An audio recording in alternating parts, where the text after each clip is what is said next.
We're delighted to announce that tonight's show is brought to you by Fantasy Serie A.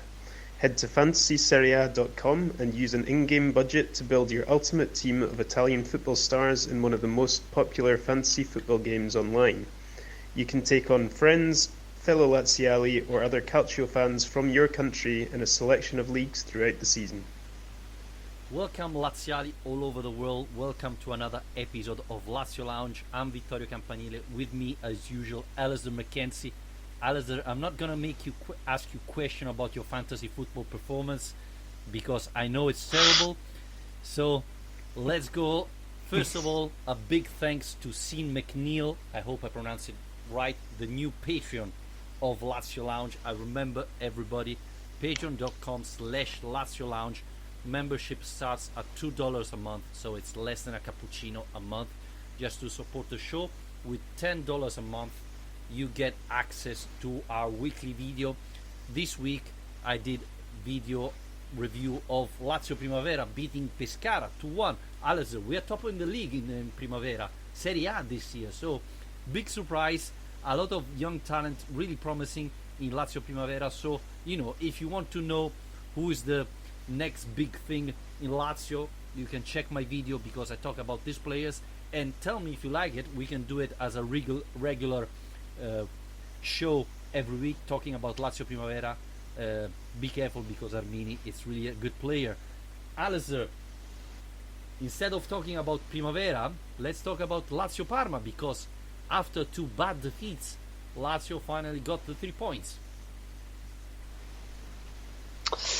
They did, and I think we are all very relieved about this because, yeah, I mean, after the week we've had, there was a hell of a lot of pressure on this game. At the same time, if you are going to come off a week like that, and to go back on that for a minute for anyone who can't remember losing 1-0 leads against Spal and Cluj to lose both games 2-1. Parma at home was almost a perfect opponent. This is a team that Lazio historically have done so well against recently. A team that, was coming to the Olimpico without any particularly great hopes of getting a result or on any particularly great form. So it was an ideal opponent, I think, an ideal time to have a home match as well. But at the same time, there were no guarantees, especially after the couple of performances we put in. So yeah, to come away with a 2-0 win, clean sheet, back up to 5th place, 1 point off the top 4. Everything just suddenly feels a bit healthier again, and I think it's helped us and our kind of mental health as well, probably as fans. Yeah, well, as you were saying, Parma was probably the best opponent Lazio could find at this point, even though there is Gervinho with Parma, that it's the typical, I would say, striker that creates a lot of problems to Lazio defense because he's very fast. He learned how to score, because let's not forget that when he was playing with Roma he struggled to score, but now with Parma he is a great scorer. And so I was a little bit concerned because Gervinho, as I said, was the typical player that can create problem to the team. Instead Felipe Luis, Ramos, how you want to call it, played really, really well, Alasdair. A great performance from the Brazilian. Yeah, he was terrific, and it's been great to see that he's got off to a good start to the season. I think both of us, ahead of last season, were really hoping he would put up his hands and get a place in the team nailed down. After showing some promise, obviously he was in and out of the team last year. He's had a lot of injury problems, but so far this year, yes, those injury problems have already raised their head again. That's part of the reason we didn't see him over the last week before this match. But yeah, I think he's started the season very promisingly. He deserves, in my mind, to be the first choice in that role for now. And yeah, I think we can thank him for the fact that he came into the team and shut down arguably Parma's most dangerous player. But on top of that, Adam Marasic, Vittorio. I mean, this was the real wild cards call by Simone Inzaghi going into this game, was to essentially restore the same team that did so well in couple of weeks of the season, with the one exception of resting Lazzari and putting Marisic in the side. And given the form he was in last season, and given the kind of drop in popularity that he's suffered with the fans as a result, he went into this game, I thought, with a lot of pressure on his shoulders. I tweeted before the match that he really had a point to prove, and that if he wants to show he's got any sort of role to play in this Lazio team, he's going to have to make the most of these opportunities. But he really did, didn't he? I mean, what do you think of his performance, and how surprised were you by that? I wouldn't say I was surprised by his performance. As I said a lot of time, even on this podcast, I think Maruzic has everything to be a great player. Mentally, he's not 100% ready, probably, for a big team like Lazio. But when he's free, when he plays as he can be a very good player. So I was really pleased to see him playing like that, because it's important. People, Alasdair, tend to forget that Lazio, if they want to go deep in the Europa League and Coppa Italia, will play something like 50 or more matches.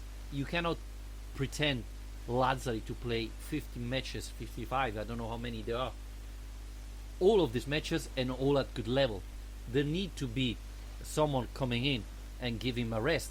And if Maruzic played that well, like he did yesterday, then, this could be really, really positive for the team. But, Alasdair, we have some question, because on the other side, there have been some concern. Alexander Mikkelsen on Twitter asked us, I'm concerned by the performance of Radu and Lulic so far this season. Are we relying too heavily on their experience to take them off? Bastos has been more reliable this season, to be honest, and John is a bigger threat to the attack.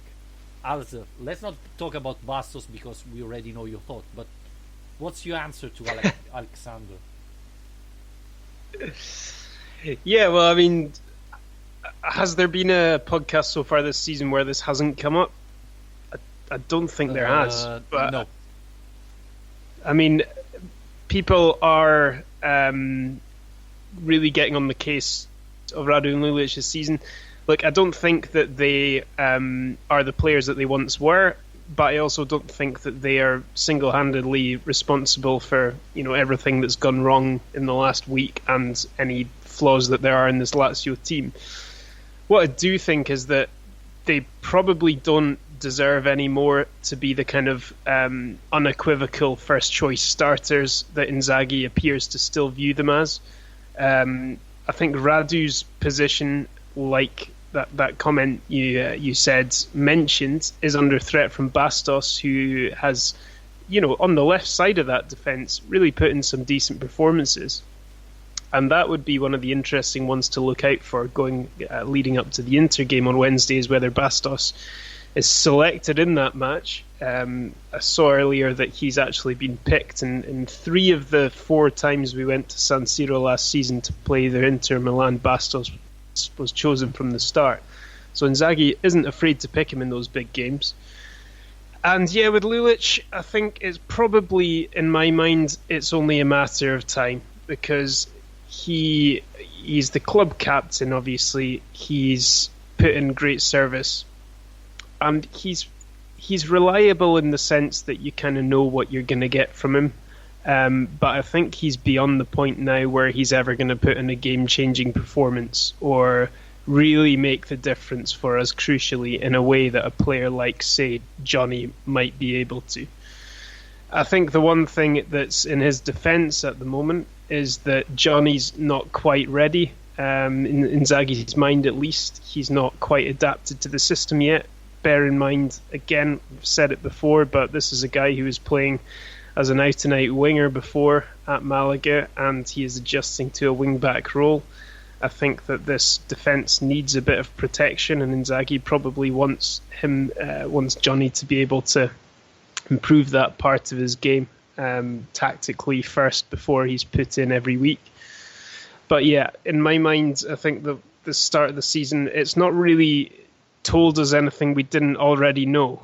But at the same time, I think, like you say, these players will still play a part because, like you mentioned, 50, 55 games this season. Of course, they're going to play a big part, but my only doubt would be whether they deserve to still be, undoubted first choice picks every week.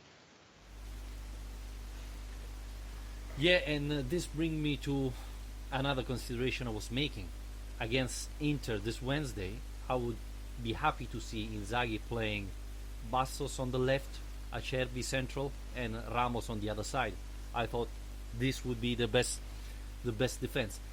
Talking about Johnny, as you said, what concerns us more is how he will defend. And honestly, I would be very scared to see him starting against Inter. I don't think he's ready for that.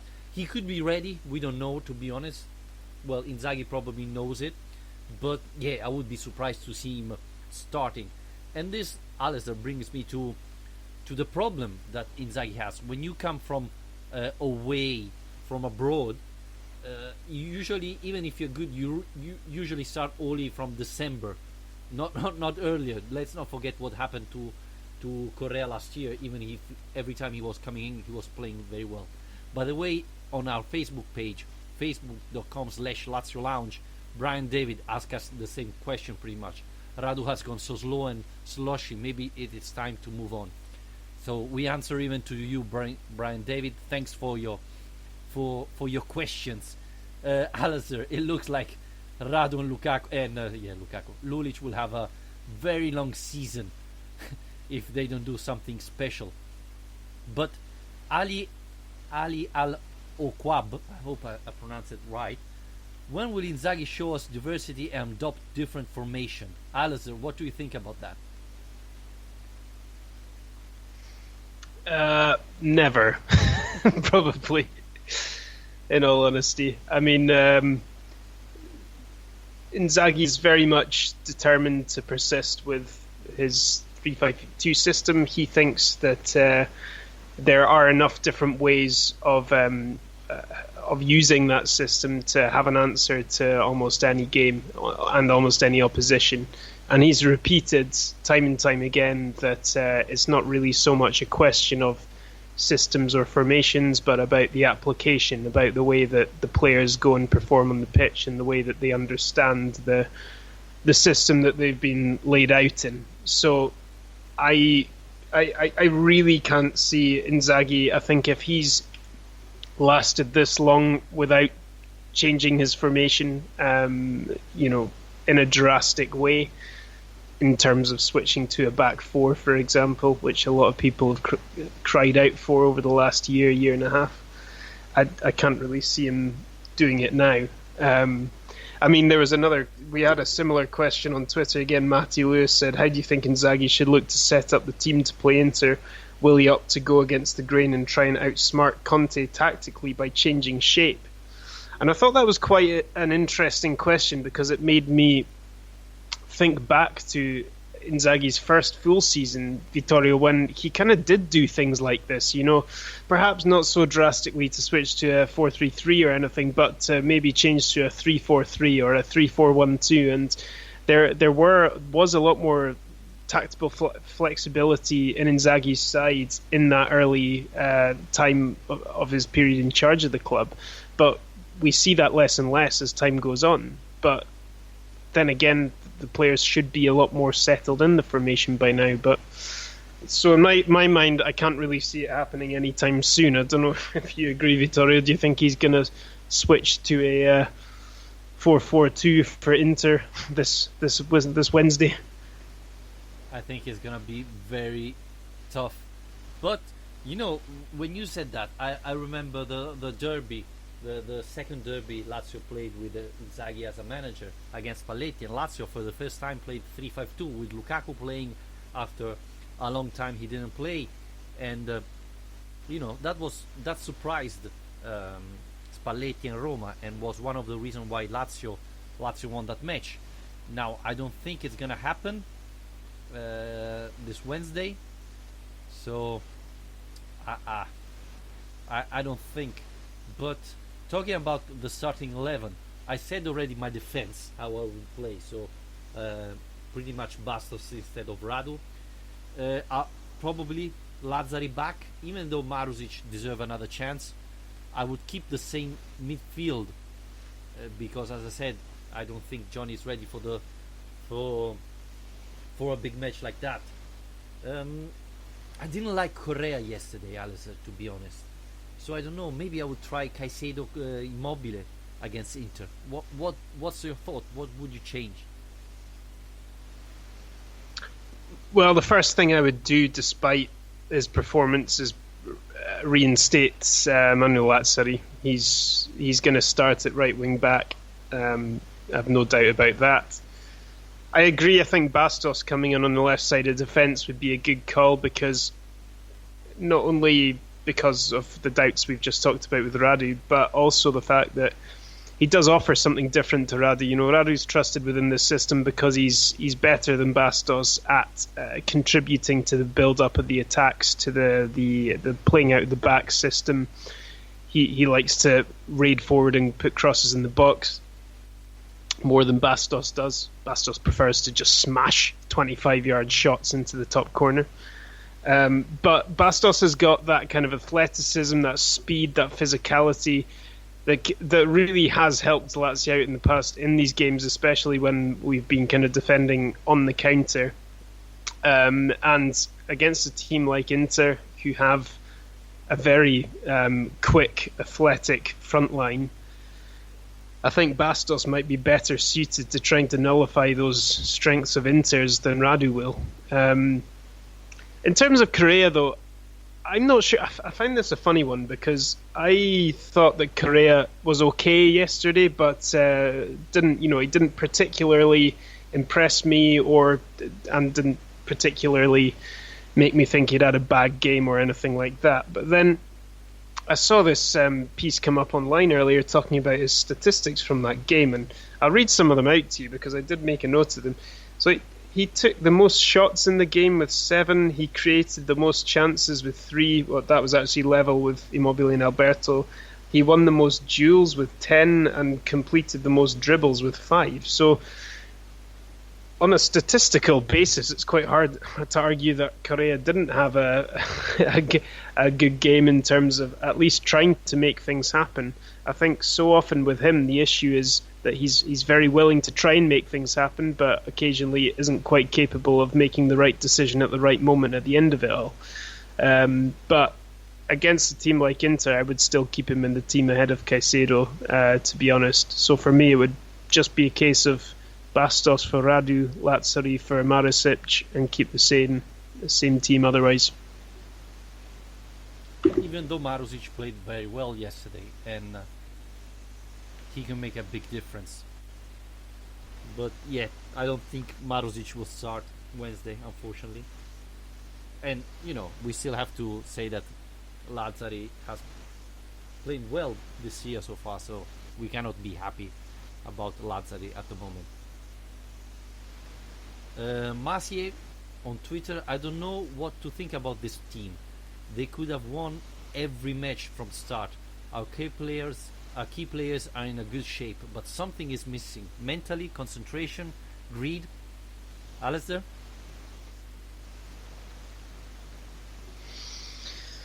Yeah, I think it's that game management that we spoke about at length last week, in a more kind of frustrated podcast, admittedly, than this one. Yeah, I think that the quality, the talent in this team has never really been in doubt. That's never really been the issue. It is that mental side of their performances. I think that even yesterday we saw that in stretches, particularly in the kind of second half of the first half, if you like.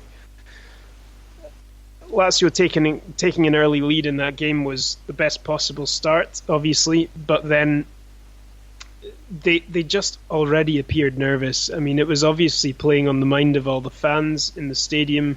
Surely it can't happen again. Going 1-0 up is obviously no means a guarantee after the week we've just had. But you could almost see that transmit to the players themselves, and I just felt like the passes, they were trying to do the same thing. They were trying to create the attacks the same way, trying to pass it around, control the tempo.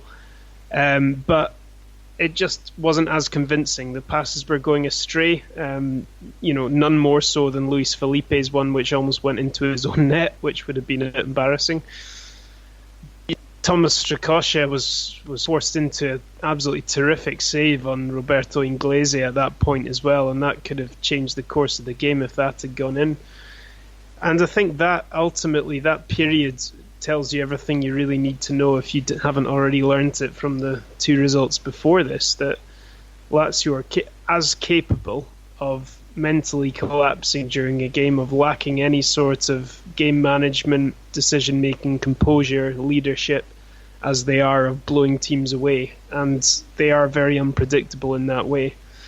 The flip side of that, to finish, the only thing I would say as well is that it was very encouraging to see them come out of this in the second half and put in that second half performance. They really, really needed that after this week, because, I mean, I don't think you need a big imagination to imagine what Inzaghi was telling them at half-time, but they could not have got away with another heartless second half performance after the ones that they put in against Cluj and Spal.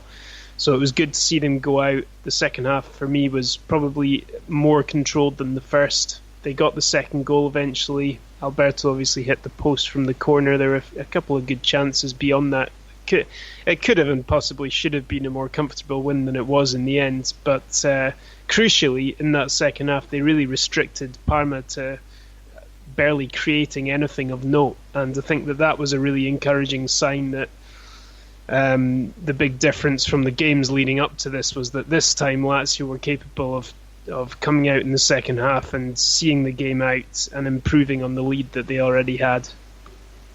It's also true, Alasdair, the Lazio was the same starting 11 of last year, because Marusic was starting instead of Romelu, and Lazio played a lot like last year. Instead of pressing really high like we saw against Spal or Sampdoria, Lazio were waiting in our half and then trying to counter-attack or play football. So I don't know if that's the new way Lazio will try to play football, or it's the solution Inzaghi found to avoid what happened in the other matches.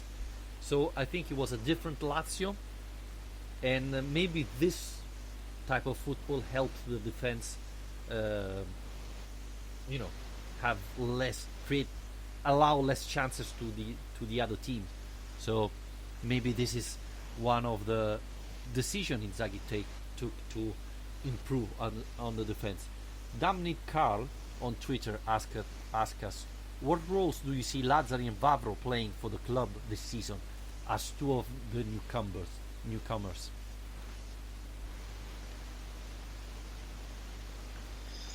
Yeah, well, I mean, I think it's pretty obvious from what we've seen so far what role Lazzari's going to play. He's going to be the first choice in that right wing-back role. That is, I suppose, unless his form falls off a cliff and Marusic continues to score winning goals every week. But Lazzari's got that shirt to lose now at this stage. And as for Vavro, I think, like you said, Vittorio, you made a good point as well there about earlier about Correa and the fact that once he came in, he was making a difference off the bench, but it took until after New Year for him to really start being entrusted with starting spots all the time. I think it'll be a similar story with Vavro, especially if Luis Felipe continues on this kind of form. He's going to find it hard to nail down a first choice starting spot, but he will be given opportunities in these Europa League group games, I would have thought. Perhaps as a substitute now and then as well, like he did against Spal. And it's really up to him to try and make the most of those opportunities. So yeah, I think that he was signed, the money that was spent on him and the efforts that were made to bring him in were without doubt with a long-term objective of him being a starting defender for Lazio.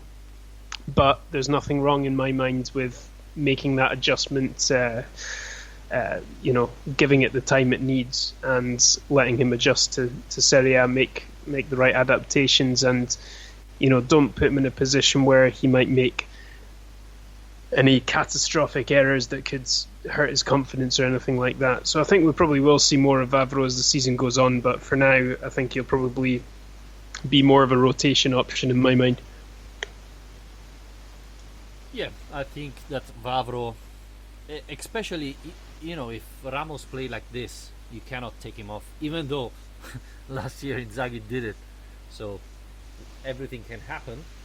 But yeah, Vavro have to prove to be ready to play this type of football.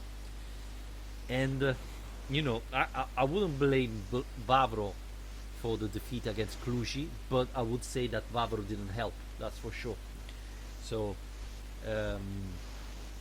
I agree when we say that he's not ready. Who did? So let's see what happened. Obviously, against Inter, I wouldn't risk him because this is a very difficult match. And at the same time, Alasdair, I was thinking it's very difficult, but at the same time, Lazio has nothing to play for, right? If they lose, you lost against Inter away. It's something that can happen, absolutely, especially considering that Inter is one of the favorites for the Scudetto. So Lazio can go to San Siro with nothing to lose. So this could be very positive for Lazio, because if you have nothing to lose, then you can play not relaxed, but with a good point of view, good state of mind. To be honest, I don't really agree with that. I don't think that this is a nothing to lose game where Lazio can just throw caution to the wind. I think there's plenty to lose. This is an opportunity to close the gap. Obviously, on the league leaders, I'm not talking about in terms of Lazio having Scudetto aspirations, but it would be a big statement win. Don't forget, Lazio did win this fixture last season, and that was after being on a pretty bad run of form as far as I remember. And that things like that, given how little the team has changed in the last year, that can give this team a bit of confidence that they can do it. But I don't think it's a nothing to lose game, because all the Serie A matches are so important for us this season. And while Inter are top of the league, they've won 4 from 4. I think they've only conceded 1 goal, if I remember correctly. Still, I'm not that convinced by them. It sounds a bit strange considering that early season record, but they've not really been tested yet. They've not really come across any particularly dangerous opponents. Lecce, Udinese, Milan, who are in a terrible state, they don't count, I'm afraid. And Cagliari really gave them a run in Sardinia as well. So yes, they're top of the league, they've won all their games, but they've really not convinced anyone that they're not blowing teams away every week. And at the same time, I don't think they've come across a team as good as Lazio yet. Even the Champions League, they played Slavia Prague and they couldn't beat them. They had to come back from behind 93rd minute or whatever it was, equaliser, to get a result from that game. Yeah, I mean, Antonio Conte is going to make a big difference to this team, because while they're not playing well, they're still able to get these results. And that's going to make a big difference to them. And I think by the end of the season, we'll see that difference between them and Lazio as a result of that. But I do think they're a beatable team. I do think they're a team that Lazio should be targeting a win against, because at our best, Lazio are capable of beating that team, given what they've shown so far. So I don't think it's nothing to lose. I think it's a game that Lazio should be really doing everything in their powers to get a result from. I agree when you say that Inter at the moment didn't play a better team than Lazio, because the Serie A fixture was simply unbelievable. If you think that Juventus already played against Napoli and Fiorentina, and Inter played against Lecce, Udinese, all weak teams, it's astonishing. So Inter was really lucky to have this fixture. So and I really think that Inter's not playing that great, but you can see that Antonio Conte gave to this team a very good defensive organization. It's really tough to score against this team. Andanovic didn't make any save in the derby last Saturday, so it can be really important. Difficult for Lazio to create chances. So I think it's going to be a very important test for both teams. Inter, because for the first time he's going to play against a big team. No offense against Milan, but I don't think Milan is at Lazio level at the moment. And Lazio to prove that they are back. They are playing great football again, and they can beat big teams that, we had a chance against in the derby and we didn't take it. So Lazio have to prove that this team is still able to beat big teams and still able to fight for the Champions League. So what I wanted to say is that you can lose against Inter away, especially. So yeah, I think Inzaghi knows this, and maybe it's gonna give the team confidence to play at its best. Sorry. Yeah, but what a statement it would be to win this game, though. I mean, if you think about the way that we've just seen the confidence before the international break completely evaporate in the space of 4 days with 2 bad results. They've built that back up a little bit with the performance last night and the result. But to go and beat Inter, I think, to be honest, even to get a point from that game, that can really be a result to spur this team on, to give them a bit more belief and to send them on to a decent run of form again, because I don't think last night, for all its merits, was quite that performance or that result. It was comfortable enough, it was fairly routine, but I don't think it was anybody saying, wow, this is the Lazio that's going to finish in the top 4. So to go to San Siro and make a statement by being the first team this season to take points off Inter would be something else. I mean, it should be something that we're looking at as an opportunity rather than as a daunting prospect in my mind.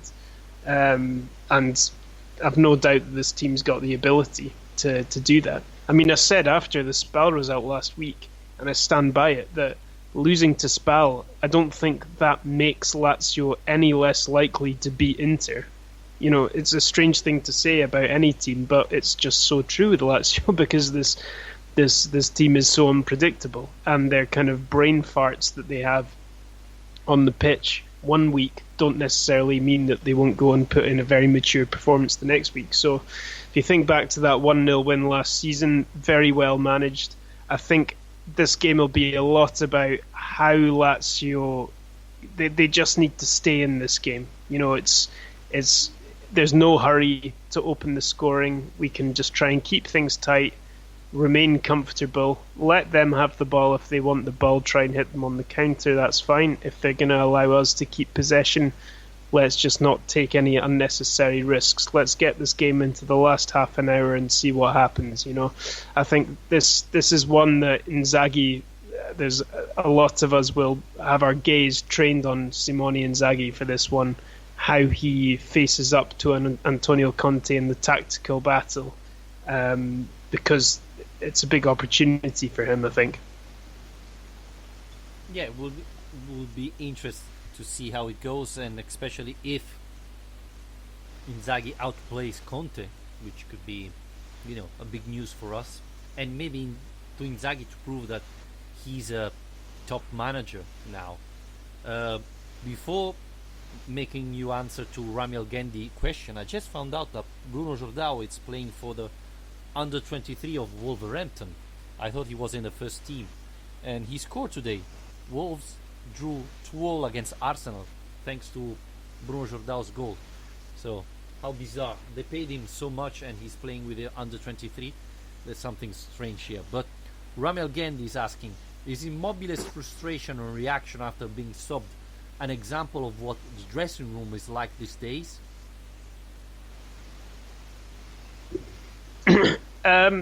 Yeah, no, I don't think so. I don't think it's an example of what the dressing room's like. I think it's an example of what Immobile's character is like.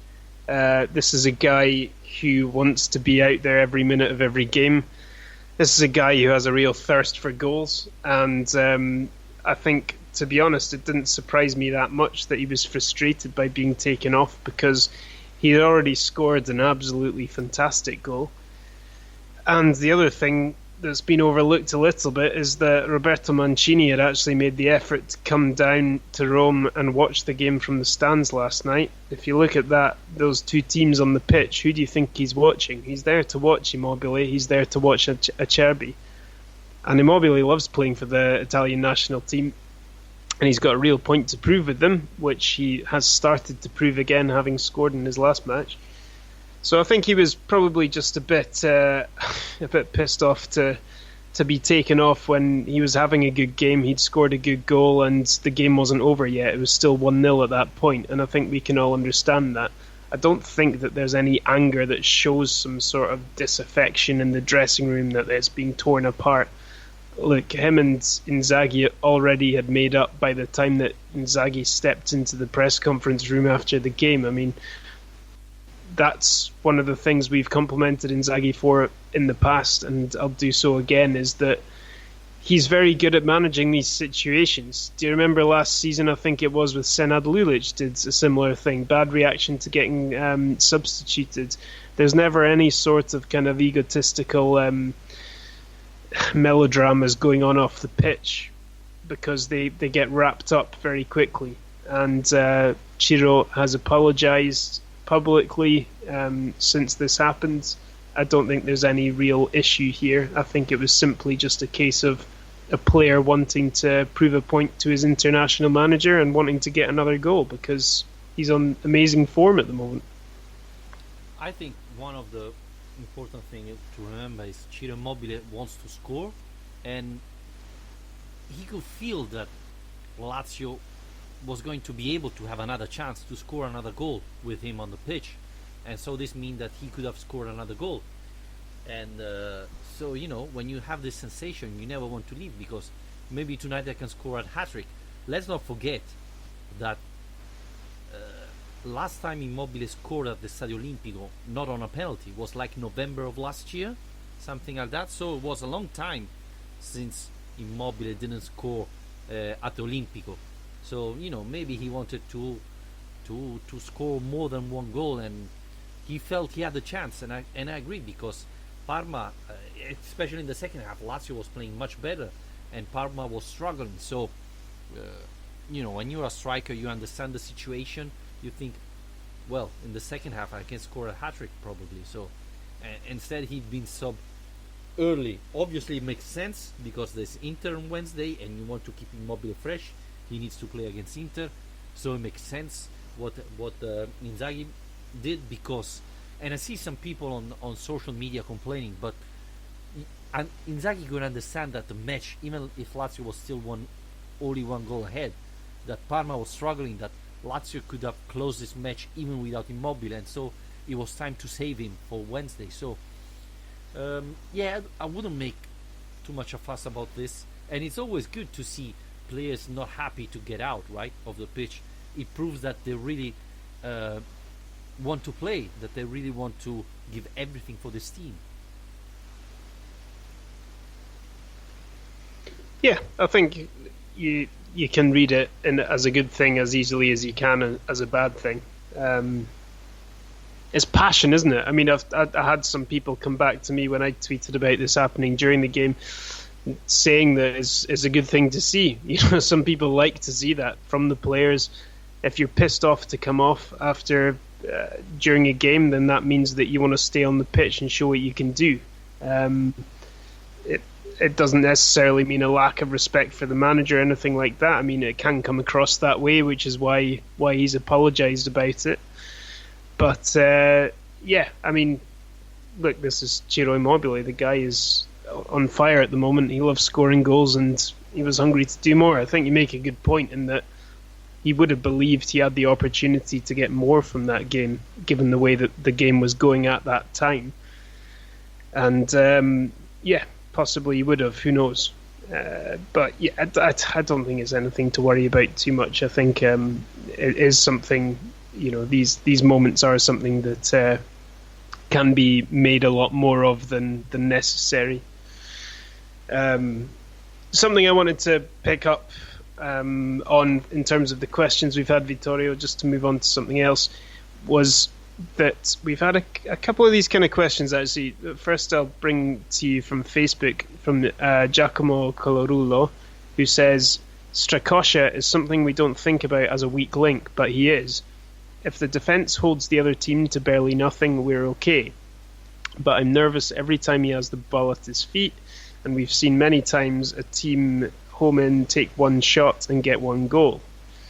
And then actually we had Jerry Mancini, who's our guest last week, obviously, who responded to us on Twitter, asking about changes for the match against Inter, which we've already discussed. But then he also mentions that against Genoa he'd consider starting Silvio Proto in goals.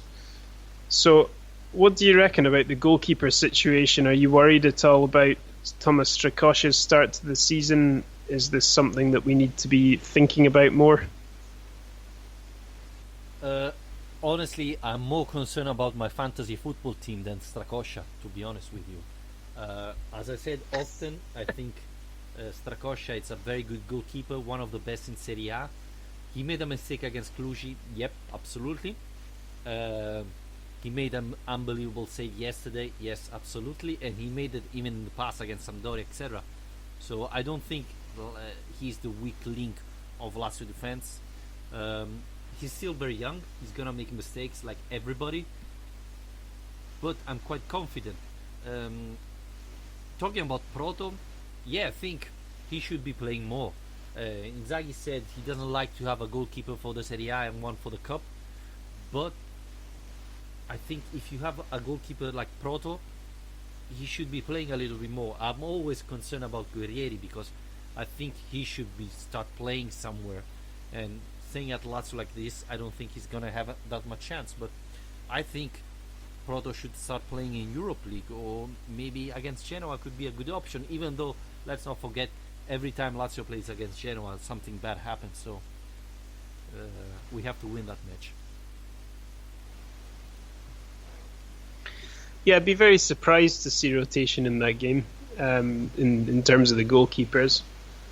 Yeah, when it comes to him having the ball at his feet, we know about that. That is the one big weakness in his game.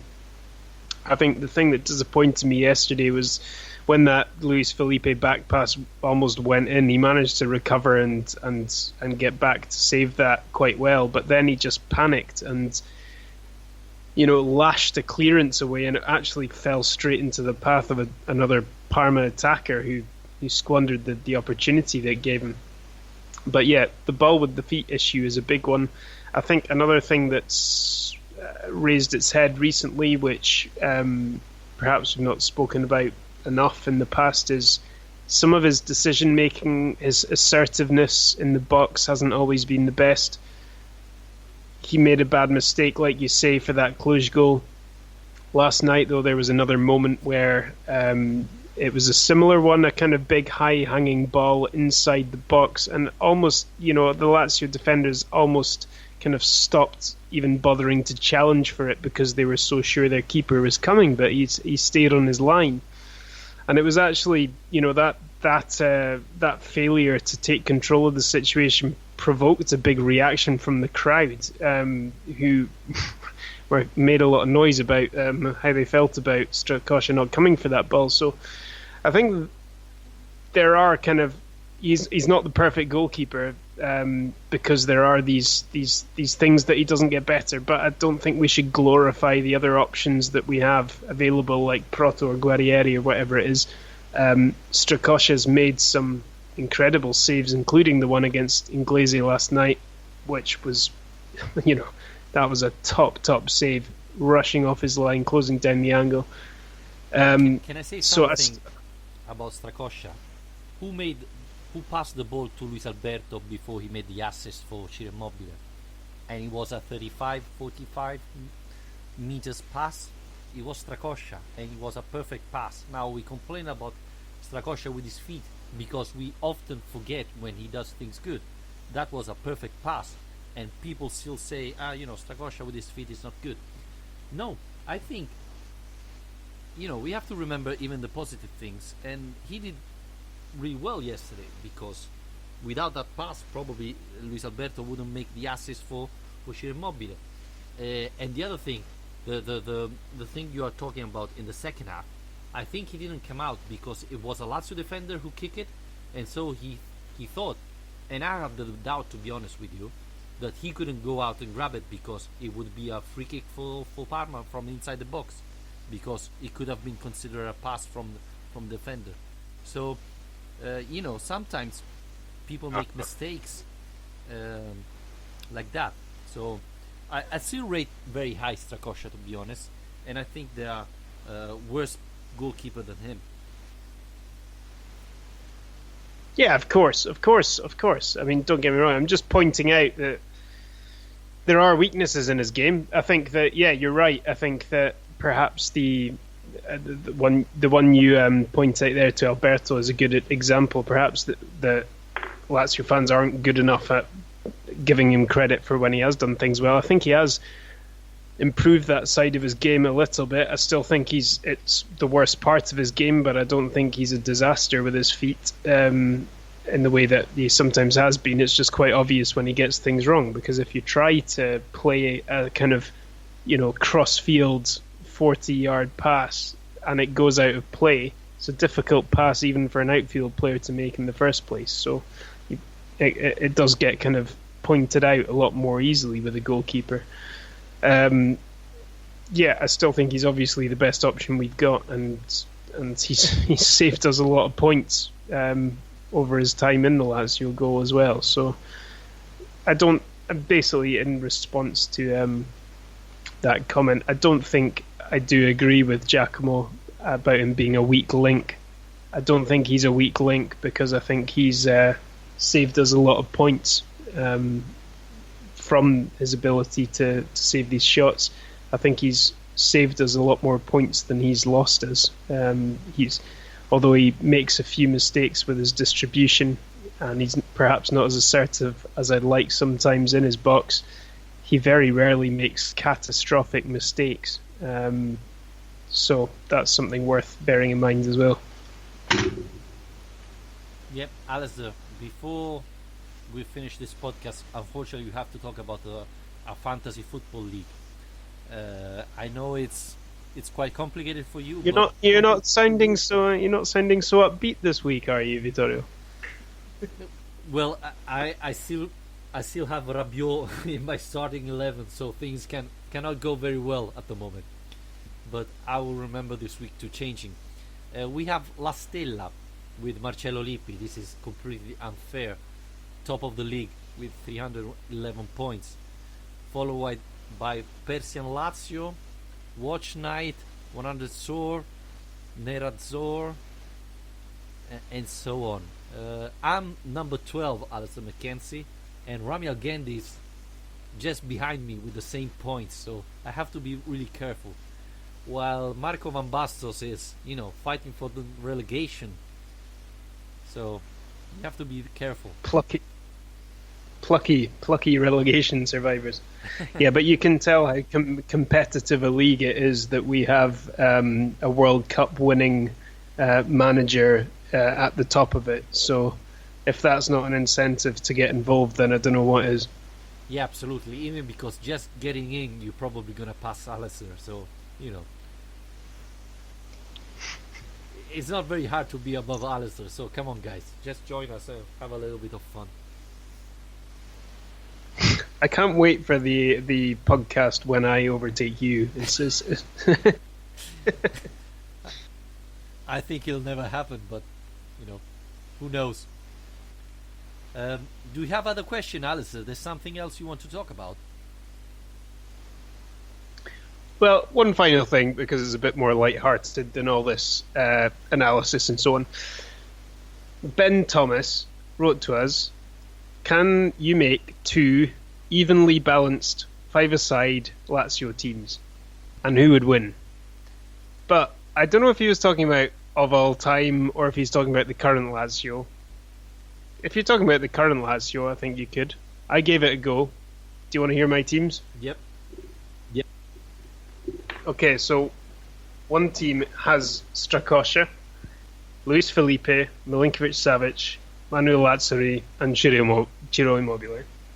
The other team has Silvio Proto, Francesco Acerbi, Luis Alberto, Joaquin Correa, and Bastos up front. In terms of balanced teams, I think those are two. You're playing with 4 players. 5, I think. Yeah, 5. So there's a goalkeeper in each team, and then a kind of diamond formation. You see what I mean? Sorry, the second you said Acerbi, Luis Alberto. Proto in goals, Yep. and then Acerbi, Alberto, Correa, and then Bastos up front. Bastos on front. Sorry, I lost Bastos. Okay.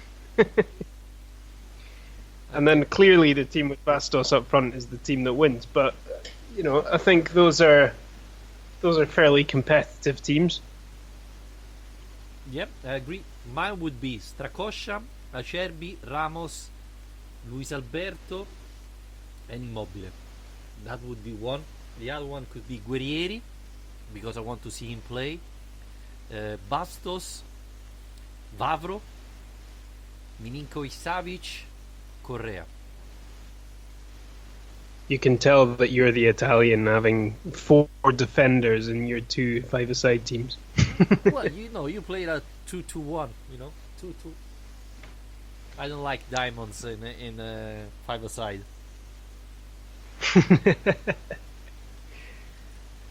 Yeah. Well, when you've got Bastos up front, you don't need to worry about the defence. Let's put it that way.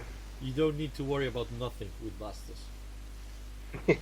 I really think he's gonna. But by the way, we've not actually had a podcast since the Cluj game. So can I just point out once again Bastos' incredible finishing ability. I can't remember the last time I saw someone score with their knee. It was one of the best things I've seen for a while, and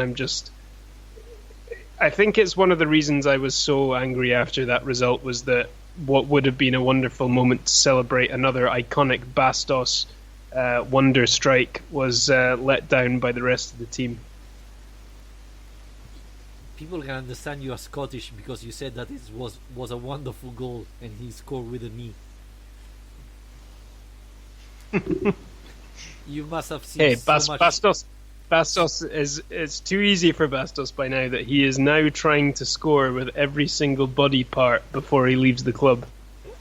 You must have seen years and years of terrible football if you think that scoring with a knee it's a nice goal. But anyway, it's unique. Yeah, I think he's gonna start on Wednesday. I really do. I didn't like Rado's performance against Parma, even though he didn't make anything terrible, but it wasn't convincing for me, and maybe Inzaghi knows it. Had the same impression. But Alasdair, we can wrap it up here, I think. Guys, remember to follow us on Twitter at Lazio Lounge, on Facebook, facebook.com/Lazio Lounge. Please subscribe and review our podcast. You can find us on iTunes, Spotify, Spreaker. You can find this episode on YouTube as well. And of course, if you want to support our podcast, you can subscribe to our Patreon page, patreon.com/Lazio Lounge. Membership starts at $2. If you subscribe $10, you get our free video weekly. So think about that. Again, Alasdair, thank you very much, and we're going to talk Thursday this time because Lazio's playing Wednesday. Yep, look forward to it. Bye, Alasdair. Ciao, ciao.